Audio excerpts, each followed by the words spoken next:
j'espère que vous allez bien. Aujourd'hui, on se retrouve pour un sujet qui est très controversé et pourtant qui est très simple à expliquer. C'est combien de grammes de protéines est-ce que j'ai besoin de consommer chaque jour pour construire du muscle. Donc on entend énormément de choses. On entend du 1,8 g de protéines par kilo de poids de corps. On entend du 2,2, on entend du 2,5, parfois on a même du 3 grammes de protéines par kilo de poids de corps. Et en fait, je vais vous expliquer ici que tout ça, c'est pas n'importe quoi, mais c'est pas assez précis pour vraiment déterminer vos besoins.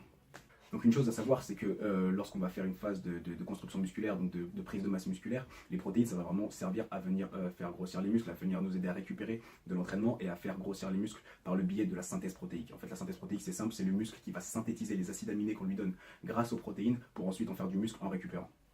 Et du coup, toutes ces personnes qui vous disent de consommer 2,2 g de protéines par kilo de poids de corps, 1,8 g de protéines par kilo de poids de corps, elles oublient un truc essentiel. Et ce truc, c'est que vous avez besoin de protéines pour nourrir vos muscles, mais pas pour nourrir votre gras. Du coup, ce qu'il faut faire en réalité, c'est prendre un certain grammage de protéines, certes, mais par kilo de poids de corps de masse sèche, et non pas de masse globale du coup. Pour ceux qui ne savent pas ce que c'est la masse sèche, en gros, c'est votre poids total. Donc, admettons, vous pesez 100 kg moins votre taux de masse grasse. Donc, admettons, vous pesez 100 kg, vous êtes à 20% de masse grasse. Donc, 20% de 100, c'est 20. Donc, en fait, votre masse sèche, ça sera 100 moins 20, donc 80 kg. Et c'est beaucoup plus intéressant, en fait, de se baser sur la masse sèche. Parce qu'en réalité, comme je le disais, au moment où vous allez construire du muscle, les protéines vont servir à renforcer vos muscles, à aider vos muscles à récupérer. Et en prenant la masse globale, en fait, vous allez ingérer de la protéine un peu inutilement, puisque tout ce que vous allez ingérer, ça fera des calories en plus que votre muscle ne va pas forcément synthétiser. Du coup, pour ce qui est du grammage, donc les études récentes ont montré que le minimum, quand on était un athlète qui s'entraînait minimum 3 fois par semaine, donc 3 fois ou plus, pour avoir une réponse anabolique, c'est-à-dire pour commencer à avoir une croissance musculaire sérieuse, c'était 1,8 g de protéines par kilo de masse sèche. Donc ça, c'est le minimum. Ça ne veut pas dire que c'est le grammage optimal, mais c'est le minimum pour avoir une certaine réponse anabolique. Et du coup, le taux optimal, c'est quoi ?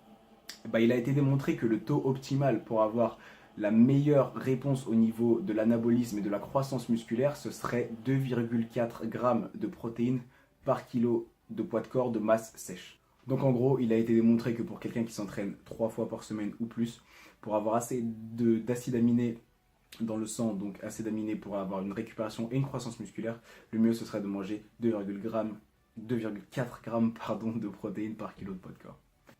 Ensuite, il y a certains cas où on va pouvoir aller un petit peu plus haut. Il y a beaucoup d'études sur internet, ça vous pouvez regarder vous-même, je vous laisserai aller chercher. Il y a beaucoup d'études qui montrent que jusqu'à 3,5, 4, limite même 4,5 g de protéines par kilo de poids de corps, il n'y avait pas de réel danger pour la santé. En soi, ça va un petit peu acidifier le sang, etc. Donc c'est pour ça qu'il mieux vaut rester dans le 2,4 tant que vous pouvez, pour éviter de trop acidifier le sang. Après, pour basifier le sang, vous pouvez aussi consommer énormément de légumes, etc. Mais c'est pas le sujet de cette vidéo.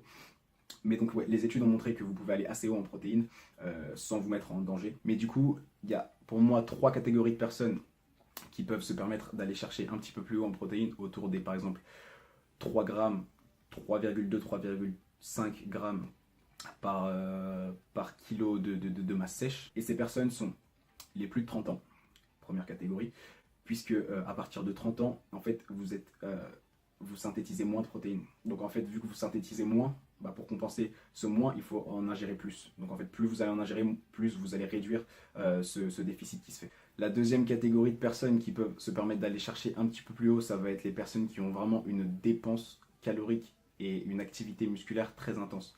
Donc si vous bossez au bureau, si vous êtes chauffeur de train, si vous êtes quelque chose comme ça, et que vous allez juste à la musculation, même 3, même 6 fois par semaine, c'est pas une activité ultra intense en soi. Vous n'êtes pas en demande 24 heures sur 24, votre corps il va largement faire ce qu'il faut avec 2,4 g de prot. Par contre, si vous êtes, je sais pas, maçon, serveur, du coup vous marchez toute la journée, si vous avez un boulot vraiment très physique et qu'en plus de ça vous vous entraînez, ça veut dire que vos muscles vont être en demande constante, donc ils vont consommer des acides aminés de manière constante. Donc pour ces personnes là, si vous avez vraiment un job actif et qu'en plus vous avez une activité physique active, là oui vous pouvez vous permettre d'aller chercher un petit peu plus haut, parce que du coup votre corps va utiliser tellement d'acides aminés qu'il ne restera pas assez pour construire du muscle, donc avoir un apport un peu plus élevé, là ça peut être vraiment intéressant pour vous. Et la troisième catégorie de personnes qui peuvent se permettre d'aller un petit peu plus haut, ça va être les gens qui veulent perdre du poids. En fait, quand vous avez beaucoup de calories ou au moins assez de calories pour maintenir votre poids, votre corps il va bien utiliser les protéines uniquement pour, enfin pas uniquement, mais principalement pour vous aider à récupérer vos entraînements, principalement pour vous aider à avoir cette croissance musculaire. Par contre, quand vous êtes en déficit calorique, votre corps de base, il ne veut pas garder le muscle. Donc en fait, ce qui va être intéressant de faire, c'est d'augmenter le taux de protéines pour justement être sûr d'avoir assez d'acides aminés pour maintenir un maximum de masse musculaire. J'ai tout répertorié dans ce petit tableau. Donc en gros, voilà, vous avez le minimum, donc 1,8, l'optimal 2,4. Et pour les personnes qui veulent aller un petit peu plus haut, donc dans les 3, 3,5, 4 grammes, donc ce sera les plus de 30 ans. Et en fait, plus vous vieillissez, plus vous pouvez monter. Ceux qui ont une dépense très élevée et ceux qui sont en fat loss, donc en perte de poids. Maintenant, on va donner un exemple pour expliquer tout ça de la manière la plus claire possible. Ok, donc on prend une personne qui pèse 80 kg. Ok, là on ne voit plus du coup. C'est pas grave, je suis derrière. On prend une personne qui pèse 80 kg, qui est à 12% de masse grasse. 12% de masse grasse. Donc en gros, sa masse sèche est de sa masse sèche est de 70,4 kg. Donc le minimum pour avoir une réponse anabolique, ce sera 1,8 fois 70,4, donc 126 grammes. Pour optimiser, il montera à 2,4 grammes, donc ça fera 70,4 de masse sèche multiplié par 2,4, donc 168.